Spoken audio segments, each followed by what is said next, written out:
students, how are you? Hope you are all fine. Today I, Jayati Chaudhary, am going to discuss with you Social Studies of Class 4, Chapter 14, Ashoka the Great. Please open down page number 130. Let's start.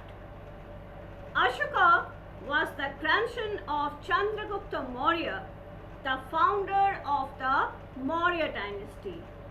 He was born in 304 BCE at Patliputra in Magadha, present-day Bihar.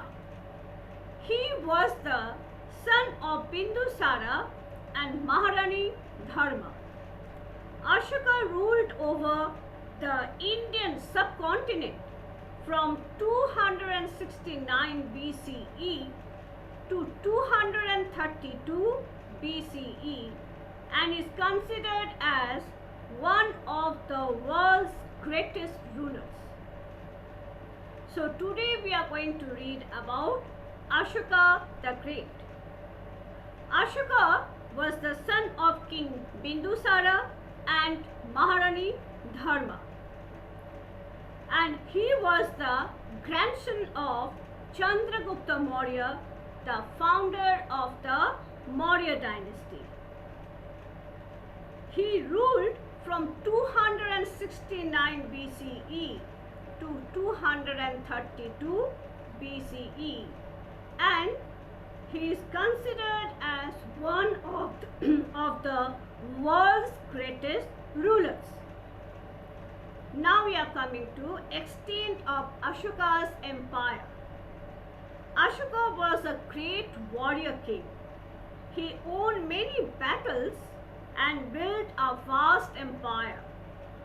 Ashoka's empire stretched from Iran, Persia and Afghanistan in the west to Bangladesh in the east and to parts of Tamil Nadu and Kerala in the south. The empire's capital was at Patliputra. We all know Ashoka was a great warrior king and he built a vast empire. The empire's capital was at Patliputra. Now we are going to read about the Battle of Kalinga. The Battle of Kalinga in 250 BCE changed the life of Ashoka.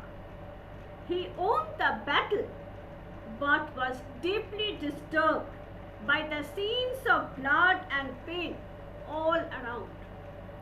This changed his life completely. He gave up war, changed his religion to Buddhism, and accepted the teachings of Gautam Buddha, the message of love, peace, kindness, and charity. He made Buddhism the state religion. Thousands of stupas and viharas for Buddhist monks were built by him. The Battle of Kalinga was fought in 250 BCE, and this battle changed the life of Ashoka. He won the battle but was deeply disturbed by the scenes of blood and pain all around. So after that, what he have done? He gave up war and changed his religion to Buddhism and accepted the teachings of Gautam Buddha. Not only that, he made Buddhism the state religion. So before that, Hinduism is going to be the state religion. Now, after Kalinga war, he made Buddhism the state religion. He built thousands of stupas and viharas for Buddhist monks. Please come to page number 140. Buddhist monuments built by Ashoka. Ashoka built many Buddhist monuments. Let us read about two of them. First, we are going to read about the stupa of Sanchi. Sanchi, a town in Madhya Pradesh, is famous for Buddhist stupas, Ashoka pillar, temples, monasteries and Buddhist art and architecture. The great stupa at Sanchi is an important Buddhist monument. It is a Buddhist viera built by Emperor Ashoka. It is one of the oldest and the most wonderful stone structure of ancient India. The four gateways around the stupa have beautiful stone carvings based on stories from Buddha's life. UNESCO has listed it among the World Heritage Sites.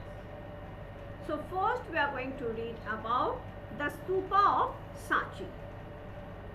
Sanchi is a town in Madhya Pradesh and is famous for Buddhist stupa. So I think everybody has heard or have seen the great stupa of Sanchi. So it is one of the oldest and most wonderful stone structure of ancient India. The four gateways around the stupa have beautiful stone carvings and it is based on stories from Buddha's life. Next we are going to read about the Ashoka pillar at Sarnath. After Buddha had attained enlightenment in Bodh Gaya, he came to Sarnath near Varanasi in Uttar Pradesh and preached his first sermon. The Ashoka pillar at Sarnath is one of the 19 pillars which were erected by Ashoka throughout northern India. The lower part of the Ashoka pillar can be seen among the original ruins in the Sarnath complex. The main structure of the four lions is on display in the Sarnath Museum. It is this pillar that was adopted as the national emblem of India. The four lions are sitting back to back, facing the four cardinal directions on a circular disc. The disc shows an elephant, a bull, a horse and a lion separated by the 24-spoke dharma chakras. All this stands on an inverted lotus flower which symbolizes Buddhism.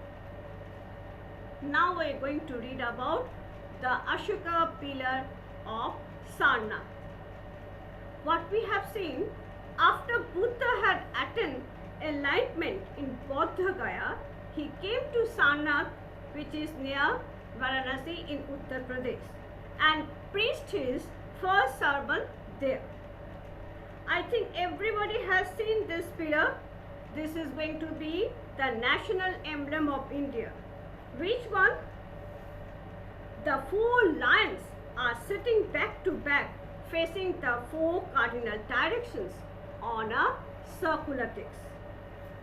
Now we are going to read about Ashoka's Dhamma.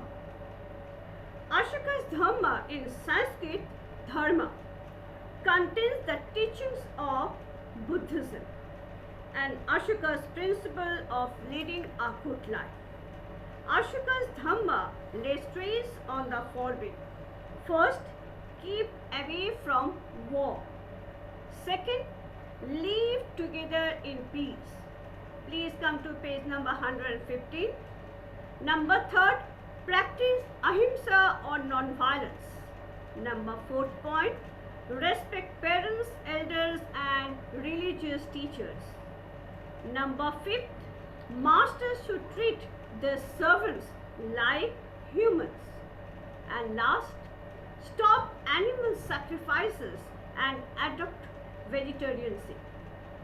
Ashoka appointed special officers for spreading these principles across his empire. He spread the principles of Dhamma not just in India but even in other countries like Sri Lanka, Burma, and some Southeast Asian countries. So now we are going to read about Ashoka's Dhamma. Ashoka's Dhamma contains the teachings of Buddhism and Ashoka's principles of leading a good life. We can see the main principle is going to have six points. Number 1, keep away from war, live together in peace, practice ahimsa or non-violence. Always respect parents, elders and religious teachers. Masters should treat their servants like humans, not like animals. And last, stop animal sacrifices and try to be vegetarian. What we come to see, Ashoka appointed some special officers for spreading these principles across his empire. He spread the principles of Dhamma not only in India but to other countries like Sri Lanka, Burma and in the Southeast Asian countries. Now we are going to read about Ashokan edicts. Ashoka's Dhamma was inscribed on pillars and rock edicts. Edicts are the royal commands or instructions. These were put up in different parts of his empire. He wanted his people to read them and practice the teachings in their daily life. These edicts were engraved on rocks and pillars. From here, first we have to know what is meant by edicts. Edicts are the royal commands or instructions. What we see, Ashoka put up all these edicts in different parts of his empire. Why? He wanted his people to read them and practice the teachings in their daily life. Next we are coming to see Ashoka as a ruler. Ashoka did not differentiate among people on grounds of religion, caste or riches. All religions were respected during his rule. He treated his people as his children. A lot of welfare work was done for the people. Roads, hospitals, rest houses, shelters, temples and centers of education were constructed. Wells were made on roadsides and trees were planted to provide shelter to travelers. There was development in irrigation system, water tanks and wells were constructed throughout his empire. There was great increase in agriculture. There was growth of towns and cities. The people lived a satisfied and happy life. There was peace and prosperity in his empire. Ashoka was truly a great king. He was a just and merciful king, an able ruler, lawmaker, and a religious preacher of Dharma. He was known as Dharma Ashoka. Ashoka the Great died in 232 BCE. He was the greatest king in the history of India. To honor this great king, the government of India adopted the Ashoka Chakra as a national symbol in the national flag. The national emblem had been taken from the Ashoka pillar at Sarnath. It can be seen on all official papers and on Indian currency. So what we see, Ashoka did not differentiate among the people on the ground of religion or caste or riches or poor. Each and every people were going to be equal in front of him. He treated his people just like his children. Always he wanted to do something for the welfare of the people. Now students, we are going to see some question answer and objectives on the screen.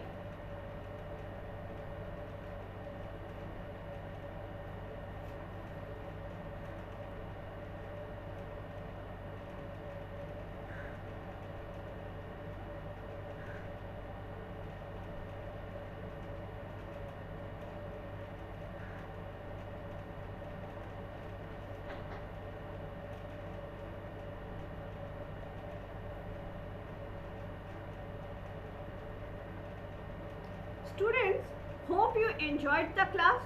Now please read the chapter nicely and do the objectives and the question answer in your social study interleaf copy. Thank you.